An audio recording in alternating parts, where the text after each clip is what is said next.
can't put the whole thing like as wide. Ah, yeah. And yeah, like that. Okay. There we go. You ready for this? Out of genuine curiosity. This is a proper sideline conversation. You know, when you're sitting with the brewskis next to the rugby field and you're chatting away? Yeah. So I can't remember who said it once, but we were sitting at school by the rugby field and we're talking about language. And I mean, we've spoken a lot about language. Yeah. Okay, so is your mind open? My mind's open. Yes, Lando, let's go. As soon as I press the record button, I'm open to anything. It's like just a channel. Change my mind. Ooh. So that's much closer than what I thought. You know, I don't know if you know what babies are. You know what a baby is. I know what a baby is.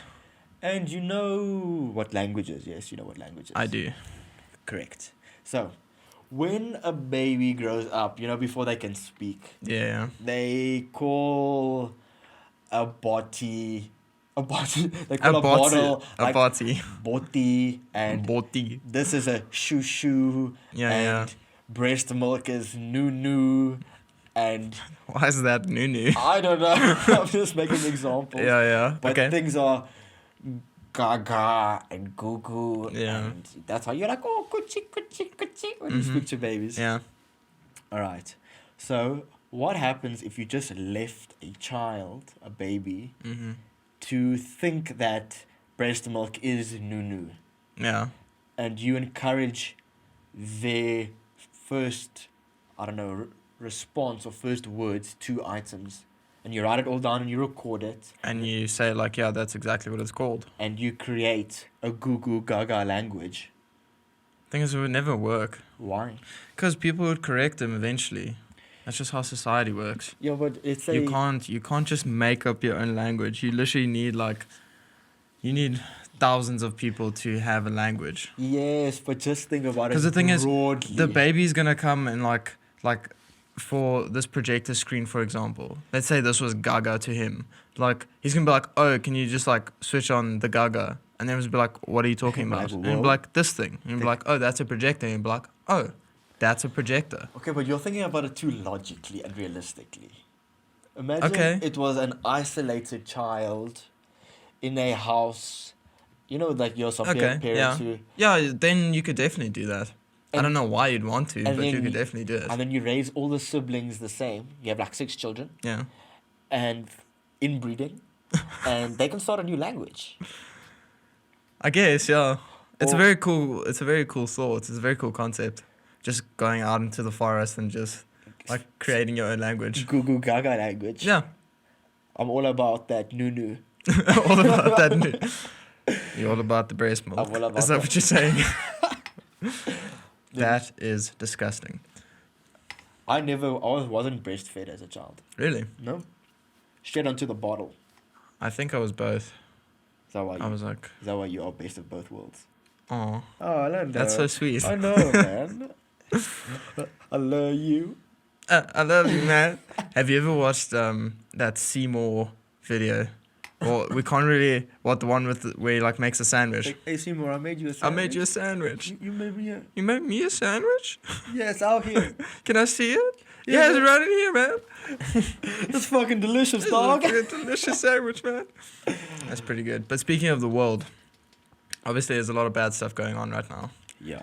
But one I would like to talk about specifically, only because it's being covered by the news more recently, is the fact that all the elephants are dying in Botswana and no one knows why. In Bots, yeah. I don't know the exact details. I just saw that, was like 35 elephants? No, it's more. So for anyone who doesn't know the story... explain it to us. Yes, I'll explain it. So basically, I think a lot of people know that about 1/3 of the elephant population is sitting in Botswana at the moment. And if you didn't know that, now you know. Now you know. But anyways, so... basically, they found 350... I've been finding different figures all around, but it seems to be like 350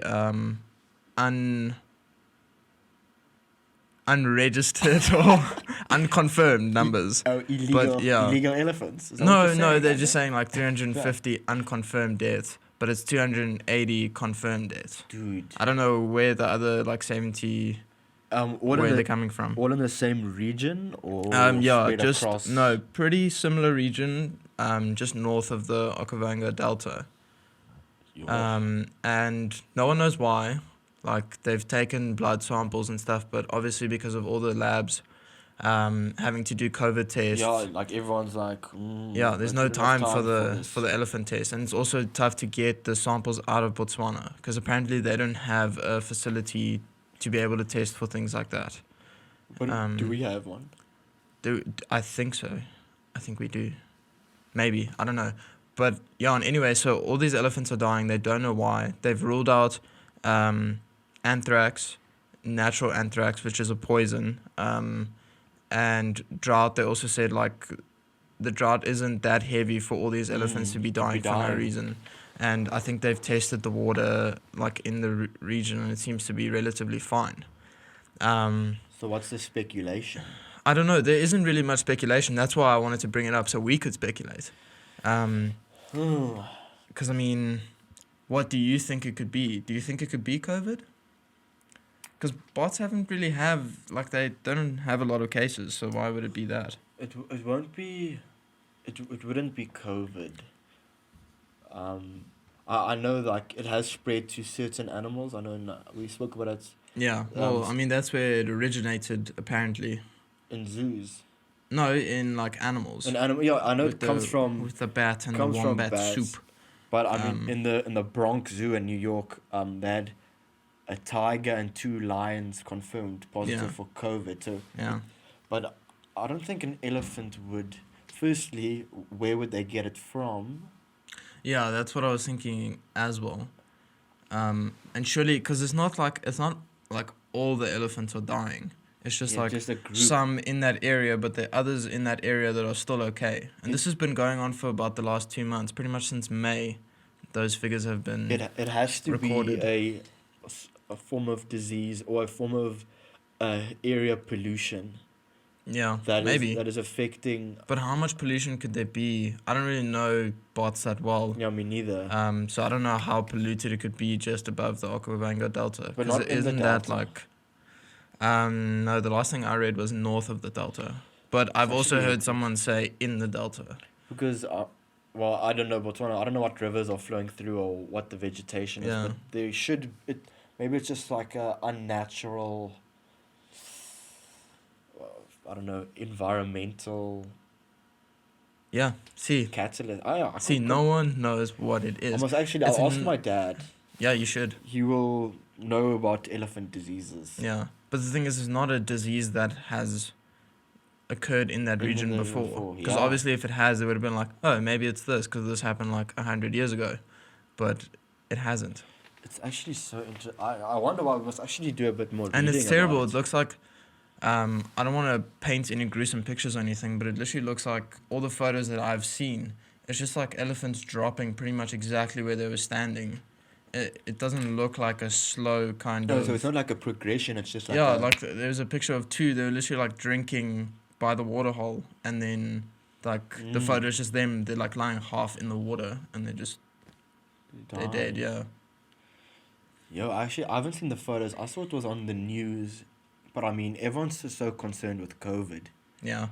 And if you think about it, there's actually so much that has happened this year. Bad things that have happened this year. Yeah, it's actually... Well, pretty much, let's say the last year from now. So like from July to July. Yeah. Oh, yeah. There have been a lot of bad things that have happened. Just this year has been like a year from hell. Australia's fires, they were this year, when they're not. Australia's fires, World War III almost started. Yeah. Speaking of Australia, I read the most interesting story the other day. Yes, sir. This is the story I've been dying to tell you. And I want you to paint me a story. I'm going to paint you a word picture. That's exactly what I want. Have you ever heard of a man named Cliff Young? Steve Irwin? From Australia! No, not Cliff Young, no. So Cliff Young... Is it a name that I should know? Probably not. Okay, probably not. Okay. I don't know how well known this story is, but it's a thing. If you're in Australia and you're listening, I'm sure you know the story. If blast you're us a Australian. comment. Yeah. But basically, okay, so Cliff Young, he was a potato farmer. Sadly, he passed away a couple of years ago. Oh, okay. So he was a potato farmer out in the outback. In the outback? In the outback. Yeah. And he also farmed with sheep a little bit. Oh, naturally. It's from Australia. Yeah, it's from Australia. They got the sheep. So anyway, so there's this thing called an ultramarathon. Okay, and yes. it runs from Melbourne to Sydney. That's a far distance. It's far. It's over, I think it's like 1,500 Ks. Wow. Yeah, and you just run. That's the thing. I don't know from which city to which city, but you run between the two cities. And so Cliff Young shows up at 67 years old, right? No just, way. Just a potato farmer. No. He didn't just run it. Right? You won it. You're lying. He won it. But listen to this. This is a classic, like, you know those stories you learnt as a kid where it's like rabbit versus tortoise? The tortoise, yeah. Perfect story. So basically... Is he the tortoise in the story? He's the tortoise in the story. He rocks up. He gets interviewed before the race starts, right? Because he rocks up in his work clothes and his work boots. And then the news reporter saw him. She went to him. She was like, "Why are you wearing this?" So he explains that his farm in the outback is so big that when a storm approaches, he has to run roughly about 2 days to go fetch his sheep and then bring them back over 2 days. He brings them back by starlight. So he runs through the day. Night. Yeah. And he brings them back by starlight. Don't big men down under have a car? No, apparently he doesn't have a car. Because he's a man. Yeah. So he literally ran to go fetch his sheep. So they're like, "Oh, okay, that's a very interesting story. Very good luck with the race." So this man, right, runs. He's at the back of the pack. Yeah. He's still in front of some people, but he's at the back. With his Johnson boots. And this man, Cliff Young, at 67 years old, ran for 5 days straight. He didn't stop for 5 days. And he was far behind, on the first day. Everyone stopped to sleep over. And he just didn't. And he just kept on going. He ran for 5 days straight. And he beat the second guy by 2 days. It took the second guy a whole week to get there. He got there in 5 days. Hectic. Incredible story. Wow. Now why is he not... Wait, I'll actually raise a toast to that. Yes. What a fantastic man. Cliff Young. Cliff Young. But... Should put a photo of him up. Just to... Yeah, we really should. But just to cap off the story of how amazing this dude is, he gets there and they're like, "Well done, you've won the race and you've won a prize." He's won 10,000 Australian dollars. Yeah. I don't know, I think it... it's a lot of rand. It's $32,000 Australian dollars now. If you had to adjust it for inflation. What year was this, sorry? It was in the 90s or the 80s, I think. Okay. Yeah. I think it was in the 80s actually. Yeah. And then he got there, they're like, "Yeah, you got the prize." He waited there for 2 days, right? Until the next runners came in. And the next 4 runners, he split it between them. He didn't take anything. He was like, "I didn't know there was a prize, but I ran it in anyways, just because I wanted to run it because I like running." And he just gave the prize away. Who is this man? I don't know. And where does he come from? Why is just in the outback? Why is he on Earth? I don't know. It's incredible. And then I saw he ran his last marathon. I think it was in the year 2000. That's and he was 80. Story. He was 83 years old, and he ran an ultra marathon again. I don't know if it was the same one, but ultra marathons take a few days, and being 83. Dude, I have goosebumps. It's incredible. 67 years old, and he ran for 5 days. Yeah. I can't even run for 20 meters without getting a stitch. I walk fast and I'm out of breath. Cliff, my man. Cliff Young. That's not his full name. That's just what people called him. He has got a really long... Dude, it's just incredible. There are incredible people on this planet. Yeah.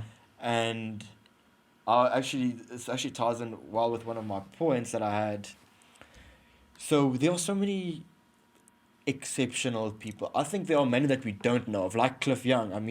If you didn't tell me the story, I would have never, ever, ever known it. Or how do I even stumble upon such a story? Yeah, I found it on Wikipedia. On Wikipedia, the ultimate knowledge source. Yes. It was yesterday, I was online as well, and I saw about, I must just pronounce it correctly, cryogenic like when you get cryogenically frozen. Yeah. And I don't know if you've heard the story that Walt Disney was Yes. cryogenically frozen so that when technology or advancements in the medical field reach to a certain point, they can bring him back to life. Yeah. That's a lie. Yeah. It's the Mandela effect. He actually got cremated. But I mean, that's what the whole world thinks. But I think that's very insane to think. Like, why would you keep one specific dude in an ice block until he's ready to come back to life? I know. I was also like, why would you do that? But there's a company I think it's in America, I might be wrong, called Alcor. And they run cryogenics. So you can pay, I Googled, it's like $28,000. Yeah. I don't know if it's per month or yearly or whatever. And when you die, you can get cryogenically frozen. And they have facilities across, I think they have one in Russia and then a few in America. Okay. And then they store you like in a fridge. Yeah. And they say in 20, 30, 50, 100 years, as long as they possibly can fund it, they'll keep you frozen until they can bring you back. But obviously you have to pay for that. Yeah, you pay for that, or your family, or whatever. Could you find anything on costs? That's very interesting to me. They said about $28,000. It's not that much. What, a year? I don't know if it's a weekly, monthly. I must do further research. I was on their website. Yeah. But the thing is, when you die, you have, I think you have like 15 minutes before you cannot save them, or you cannot freeze them correctly, So you gotta get that guy to a facility in 15 minutes to freeze him. 15 minutes is the max. They say if you don't start the process within the first or second minute, because your brain dies, it's slowly with the loss of blood. So the earlier they can get the process going, the easier it will be to bring you back. Yeah. No, it makes sense. It's like when you donate organs, they also need to harvest it like straight away. It sounds bad when you say harvest it, but it is harvest they the call organs. It harvesting. Because obviously it starts dying eventually. But I was just so amazed that, so if let's say you're in hospital and you're on your deathbed, then you get Alcor in and they literally just wait for you to pass away. Yeah. And then they boom, take they you. come in. No, they do it they start it in the hospital, the treatment, and then they store you. And I think not a lot of people have done it yet. There's a couple of thousand who have done it.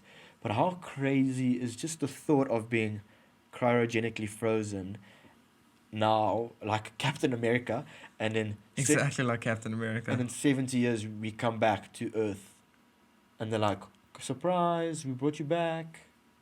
I think that's crazy though. Don't you think that's crazy? I think it depends on what your views are, but it is hectic. Yeah. I don't know. My personal view is just like, when it's your time, it's your time. Why do you want to... Because now you come back, you're sure, but if you died from natural causes and old age, now you're like in your 80s or 90s. Like, those aren't the easiest years of your life, I'm assuming. Obviously, I'm not 80 years old, but... Basically, Orlando, look at you. It's tough. You remember when we used to go to the old age home when we went to with the church? Yeah, and then then we literally just went and visited people we didn't even know. We just like speak to them. Yeah, just like, hey, my name's Lando. What's your name? And we just start chatting. Yeah. And it's terrible. You just hear the stories they say, and they're just like, I just sit on this couch the whole day. That's all I do. It's because there's no more purpose for them. Their family don't care about them. Or they have lost a drive, or your body gives in. Yeah, well, that, but I also I don't feel like a lot of people put their parents in an old age home because they don't care about them. Like, you don't know if it has anything to do with the financial situation. Yeah, that's also very true. And also, like, caretaking. Eventually, they're going to need someone to take care of them. Yeah. I can't imagine that it's very easy to wash your back when you're 80 years old.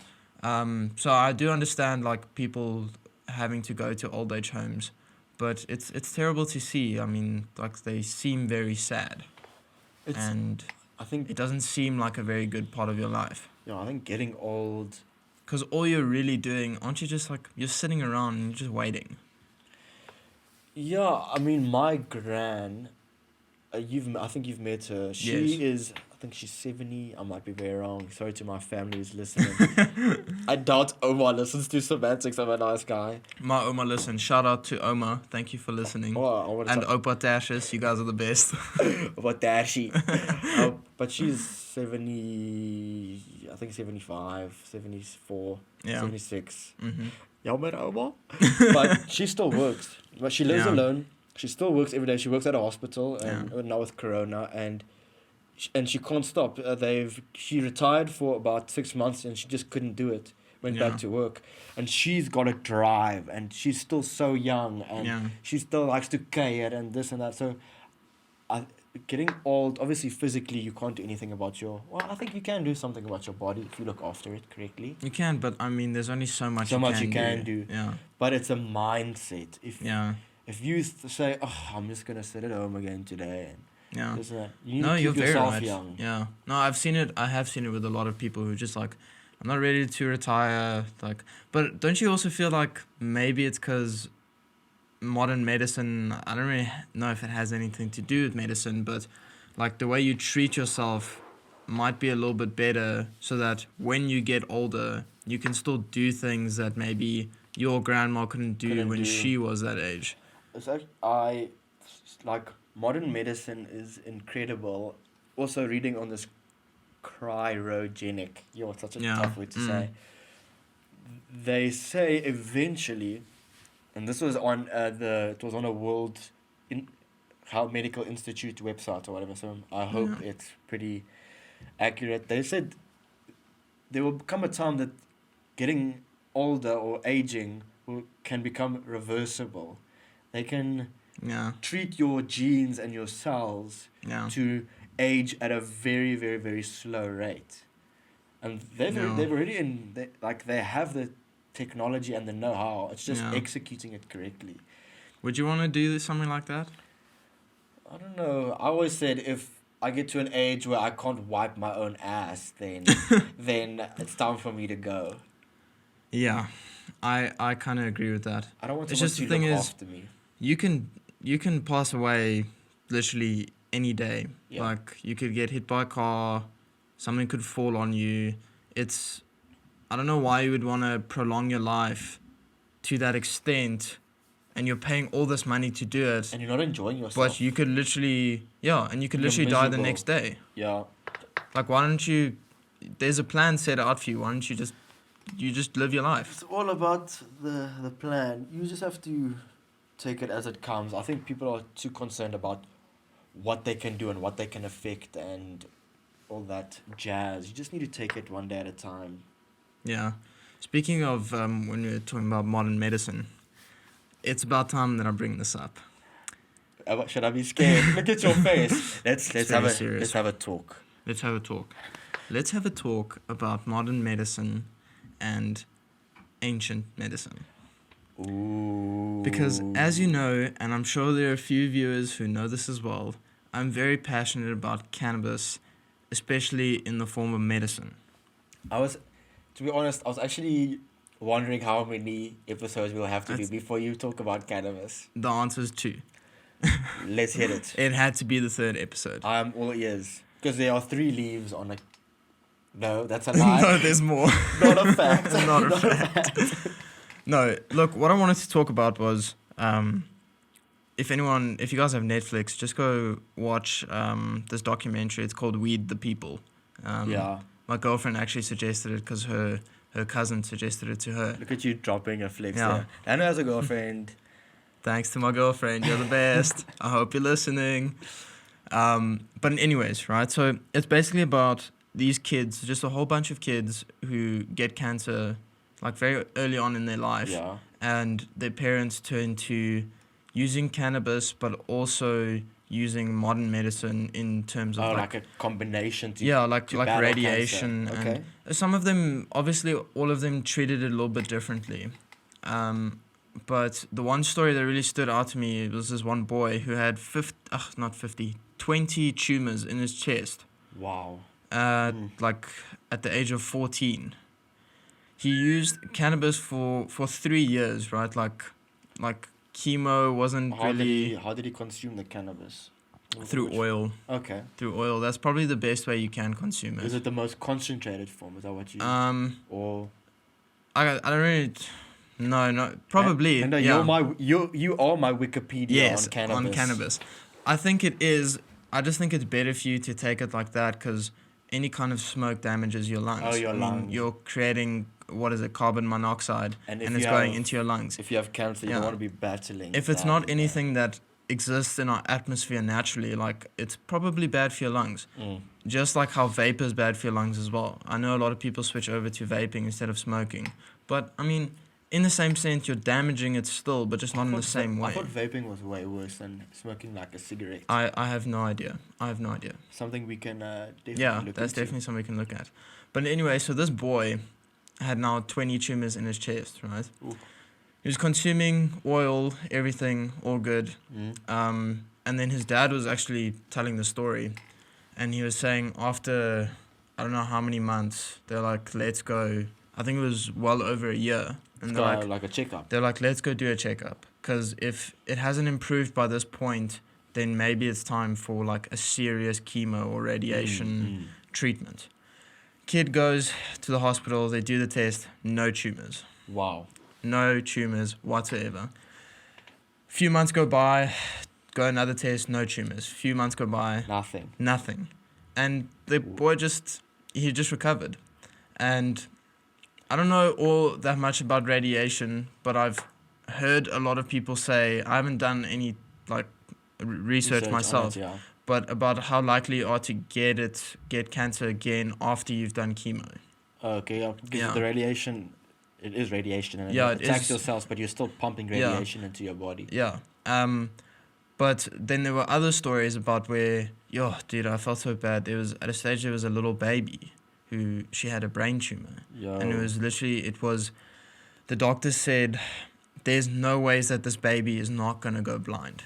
Oh, because it's like pressing on the nerve or the lobe. Yeah, they're like, this baby is most likely going to be blind within a year or two. Just imagine as a parent you hearing that. It must be soul crushing. Because you want everything for your child. Yeah. And now, wow, I can't even imagine what they had to go through. So they learnt about cannabis and everything. They're like, let's give this a try. And they just had her on cannabis, and then they went back, and it didn't work. The tumor got bigger. Okay. Right? So then the doctor told them that they have to do chemo, but this specific radiation for a brain tumor can't decrease the size of the tumor. Okay. That's what he said in the documentary. All it can do is it can stop the growth, and this baby will have this tumor in her head for the rest of her life. And it will most likely affect her vision going forward. Okay. And sadly it did. Like, her vision isn't perfect, but she's like wearing glasses and it's okay. Yeah. But basically they're like, okay, we have to do this radiation, and they kept on going with the cannabis as well. So they just kept on pushing on with the cannabis. Yes, kept on with the cannabis. I think they may have updated the dose. Yeah, just a little bit. Make it a bit more aggressive. Yeah, and then went back after a couple of months after treatment was done, and the tumor shrunk. Great news.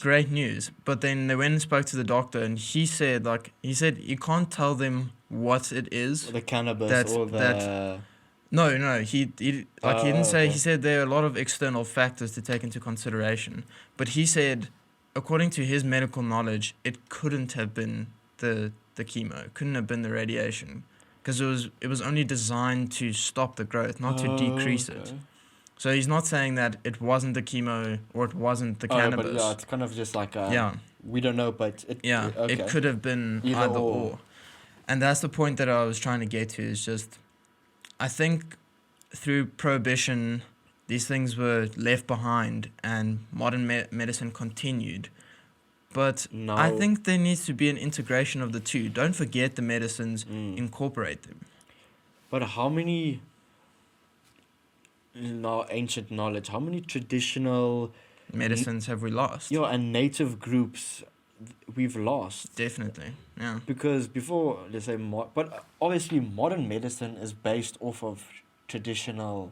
Yeah, I'm assuming in some sort of way. So maybe it's just time for other traditional medicines, as you're saying now, from different parts of the globe to catch up with, I don't know, our standard that we have now of modern medicine. Yeah. But how will it happen? We need to encourage the use of. No, we do. I agree with you. Hectic. Pretty interesting story. I know, right? man. It is actually. I think everyone has a problem with marijuana because of the drug stigma behind it, and maybe it does have it. I don't know. I think it's a lot of opinions. Yeah, I could go into. I think I'll save that for another time. Okay. Is pretty much how prohibition of cannabis started in the U.S. Because that's pretty like it. It was illegal in other places, but that kind of kick-started everything. But it's like opium in China, and there's like a lot of places that. Yeah. No. Exactly. Man. But anyways, I think the point I really wanted to get across to any viewers is, maybe just do a little bit of reading on the stuff. There aren't a lot of studies. A lot of the studies are still being, like pressed down. Like studies can't take place because it's not allowed to. But it will catch up. It's inevitable. But there are lots of studies out there, and I really suggest that people just go and just read about it. Even if you are so skeptical, and even if you want to read it and still say it's a bad thing, like go ahead, but just read it, because I think it'll be very interesting and might change your perspective a lot. You hear it from the cannabis guru himself. From the cannabis guru.